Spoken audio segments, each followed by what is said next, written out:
Bueno, estamos de vuelta con Bolívar Céspedes, ahora para hablarnos del Mundial de 1958. Bolívar, ¿te queda algo del Mundial de 54 para decir? Sí, digamos que más allá que uno trata de ser lo más sintético posible, es muy difícil relatar 4 años de la historia del mundo, porque el fútbol está asociado a la historia del mundo en 5 o en 10 minutos, ¿no? Hay dos cosas que yo creo que fueron bastante, una importante y otra anecdótica. El 54 fue el primer mundial que fue televisado. O sea, ya apareció un nuevo medio de difusión de las competencias. Y la otra, que la Argentina no había hasta el mundial, desde el Mundial del 30, hacía 24 años que no iba a los mundiales, porque fue al del 34, pero con un conjunto de alternativa, de aficionados. Y no fue a Argentina, pero mandó un observador, el director técnico Guillermo Stabile, que dijo que los argentinos no tenían nada que aprender, estaban a la altura de los mejores del mundo. Cuando veamos la historia de este mundial nos damos cuenta... Estaba un poquito alejado. Que estaba un poco de la realidad. Bueno, el mundial del 58 ya estuvieron todos, inclusive la Argentina, ¿no es cierto? Y esto tiene... Porque ahora estamos hablando también del mundial y ya empezamos también a hablar un poco también de la participación argentina en los mundiales. En enero del 57, el mundial fue en el 58, se hizo un campeonato sudamericano en Lima, en Perú. O sea que era un país neutral para las tres potencias hasta ese momento dominante en América, que eran Argentina, Uruguay y Brasil, que generalmente el sudamericano se dirimía a favor del equipo que era local. Y Argentina llevó un equipo, digamos, veterano en la defensa, pero muy joven en la delantera, con delanteros que, salvo Cruz, que era el buen izquierdo, que eran Corbata, Maggio, Angelillo y Sívori, que tuvo una participación también bastante importante como alternando Sanfilippo, de jugadores que tenían entre 21, 20, 22 años. Van a jugar Argentina con pocas expectativas, porque eso había desplazado a todos los jugadores que inclusive algunos otros mencionamos en el homenaje a Labruna, a Grillo, por todos estos muchachos muy jovencitos. Y Argentina realmente causó sensación en ese campeonato sudamericano. Le hizo 8 goles a Colombia, le hizo 6 goles a Chile, le hizo 6 goles a Ecuador, le ganó 4-0 a Uruguay y le ganó 3-0 a Brasil, con una participación brillante de los delanteros que los llamaron los caras sucias, porque eran muy jovencitos. Brasil prácticamente salvo Pelé y Garrincha, con el equipo que fue al Mundial, porque el Mundial fue un año después. Argentina, pero ¿qué pasa? A partir de eso, los 3 caras sucias, Maggio, Angelillo y Sívori, fueron vendidos a Italia. Y ese fueron de la Argentina, ¿no es cierto? Inclusive los 3 después llegaron a jugar a la selección italiana. Cuando llega el año 58, Argentina vuelve a algunos jugadores veteranos, caso Prado y caso Labruna, para reemplazarlo, y se clasifica. Y van al Mundial del 58 con una fuerte corriente de que los pidan a Italia, esos jugadores, que ellos estarían inclusive dispuestos a venir, pero acá dijeron que había mejores y que no había necesidad de repatriarlos. Y después 2 perlitas más, porque acá está Pablito, que es uruguayo, que está referido directa o indirectamente al Uruguay. Tenemos más uruguayos. Paco y Andreita, ¿no? Bueno, Uruguay fue eliminado en Asunción del Paraguay por Paraguay, pero no es solamente la eliminación, sino que lo eliminó 5-0, le ganó Paraguay a Uruguay en Asunción. Y sí.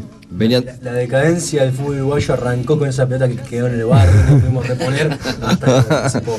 ¿Hubo lesionados, algo? Pues tienen un problemita, ¿no? No, superioridad de equipo. El Paraguay tenía muy buen equipo, hizo un muy buen mundial, pese a que no pasó de ronda. Con una gran delantera, muchos de los jugadores fueron a jugar a Europa también después. Y 2 jugadores uruguayos que habían sido héroes en Maracaná y autores de los goles, Gilla y Eschiafino, jugaron para Italia en esas eliminatorias. Y fueron eliminados y jugaron ellos 2 por Irlanda del Norte. Bueno, ahí ese mundial fueron todos, ¿no es cierto? Fue un mundial con ya mucha más aparición mediática, mucha más repercusión también en la Argentina, porque al jugar un equipo argentino ya todo el mundo estuvo interesado en el desarrollo del mismo. A Argentina le tocó la serie con Alemania, le tocó la que había sido el último campeón del mundo, con Checoslovaquia y con Irlanda del Norte. En la gira previa tuvo una gira argentina que jugó con 2 equipos italianos. En uno de ellos, el Inter, en el primer tiempo jugaban los 3 centrales Argentina en contra, Maschio, Angelici y Sivori, que eran de distintos equipos, pero jugaron juntos por el tema económico, aseguraba una mayor recaudación. Pero no conformó el equipo argentino y se lesiona Roberto Zárate y lo llaman a La Bruna precipitadamente a ver qué podía arreglar. Imaginémonos que ya La Bruna tenía 40 años. En un campeonato mundial que se juega cada 3 días y con esa exigencia física era bastante difícil que podía rendir bien, y fue como El Salvador. Argentina juega el primer partido con Alemania, que Alemania es la base del Mundial del 54, reforzada por un jugador que fue símbolo del seleccionado alemán hasta el Mundial del 70, un 9 muy gordito y peticito, que jugó en 4 mundiales, Uwe Seeler, que era jovencito y fue el primer mundial que jugaba. Argentina fue prácticamente con el equipo de muchos jugadores de River, porque River había sido campeón en el 55, 56 y 57, entre ellos algunos como Carrizo, Rossi, La Bruna, que habían ganado todo, pero ya Rossi tenía 34 años, La Bruna tenía 40 años, ya eran jugadores bastante pasados en edad. Argentina se pone en ventaja en el partido con Alemania con un gol de Corbata, 1-0, pero después los alemanes nos hicieron 3 goles y nos ganaron 3-1.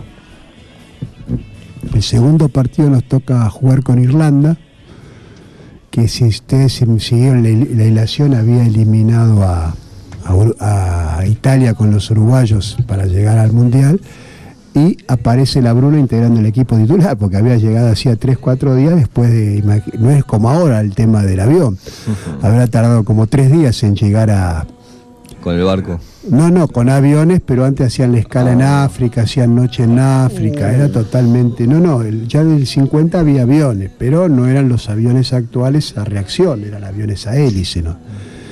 Y Argentina, bueno, ahí al revés, se pone en ventaja a Irlanda 1-0, pero Argentina da vuelta el partido y le gana 3-1. Y Checoslovaquia, que era el próximo rival de Argentina, juega con Alemania, un partido que empatan 2-2. En esa época no había la más mínima información de cómo jugaban y si quiénes se integraban los equipos contrarios. Entonces mandan a un visionario, a un delegado, porque no había técnicos ayudantes, todo el staff técnico que hay ahora. Los espías. Claro, ahí era chusmear. Y el delegado dice que esto le hacemos 4, dijo, no hay ningún problema. Optimista. Sí. Es un optimista. Bueno, se desarrolla el partido y terminó parejo. 6-1 ganó Checoslovaquia. El árbitro. Sí. Lo mandaron a espiar y la famosa no sirve ni para espiar.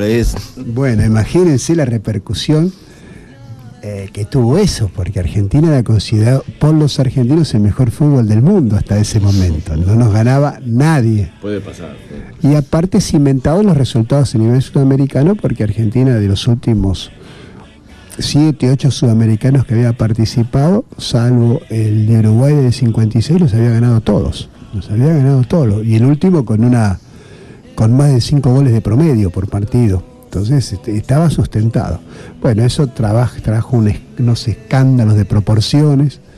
Le costó a River 18 años sin ser campeón, porque todo el equipo de River fue el culpable de esa derrota. El culpable, el vapuleado, fundamentalmente el arquero Carrizo, que lo hicieron responsable por los 6 goles que habían hecho. Bueno, Rossi, Carrizo se recuperó y jugó muchos años más, pero para muchos del Hacha, Bairo, Rossi, fue prácticamente el retiro porque tuvieron que ir a jugar a otros equipos.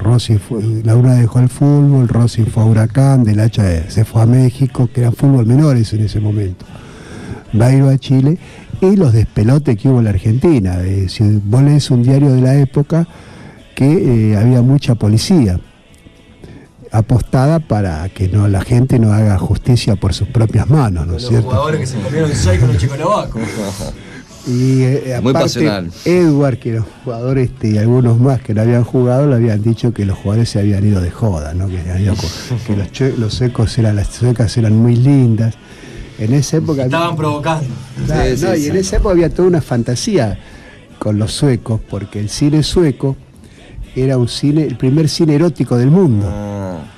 Entonces las películas suecas, digamos, con erotismo de esa época, nada que ver con el que hay ahora, ya había toda una fantasía. Sí, dicen que Garrincha tuvo un hijo en Suecia en esa época.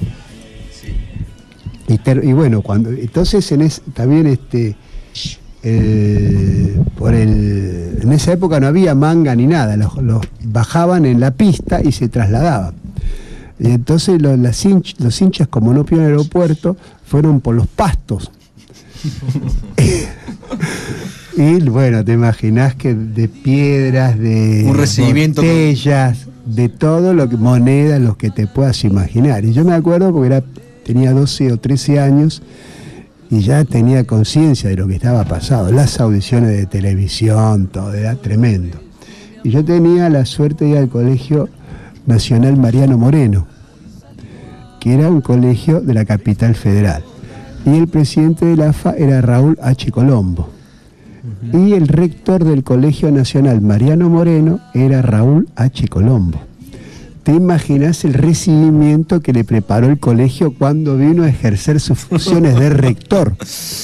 Durante 5 días no hubo clase y no pudo acercarse, porque no podía entrar, porque si entraba lo mataban. Así que esas fueron las consecuencias para después de muchos años el primer mundial que participó la Argentina.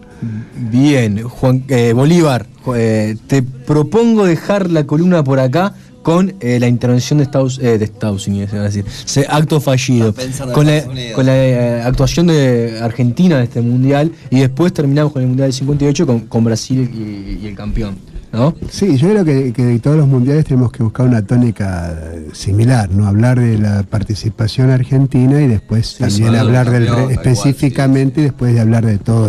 ¿Quién era el técnico en ese momento de Argentina? Guillermo Stabile, que era técnico del año 1939. Y había sido el goleador del primer mundial que se jugó en Uruguay, con 8 goles. Que hasta que vino Coxis en el 54, el máximo goleador de las historias de los mundiales, y que después jugó muchos años en Europa. Bien, muy bien. La verdad que estuvo muy interesante la columna de Bolívar con la participación de Argentina en este mundial del 58, que no fue del todo feliz y no pudieron demostrar al mundo que eran los mejores del mundo, como realmente lo eran. Solo que no lo pudieron demostrar, que es una pequeña diferencia, ¿no? Sí. Me están mirando con una cara acá. Vamos a la pausa. Que hay muchos lugares que no te quieren recibir y te vas a quedar. ¿Querés que hablemos de Uruguay en esa copa? No sé, si querés seguimos. No fuimos. Sí, se habían ido antes ya. Bueno, clasificamos. Claro, perdió con Paraguay. Todos los que van al mundial participan, los que van quedando eliminados en distintas rondas nada más. Uruguay fue eliminado en la ronda previa. Exactamente, con Paraguay. Bueno. Bien, entonces nos vamos a la pausa con un tema de un cara sucia, que hace alusión a un cara sucia, como es el gran Mané Garrincha, que va a ser clave en el Mundial del 58. Después nos va a contar Bolívar el próximo domingo. Alfredo Citarrosa le canta a Garrincha. Pausa.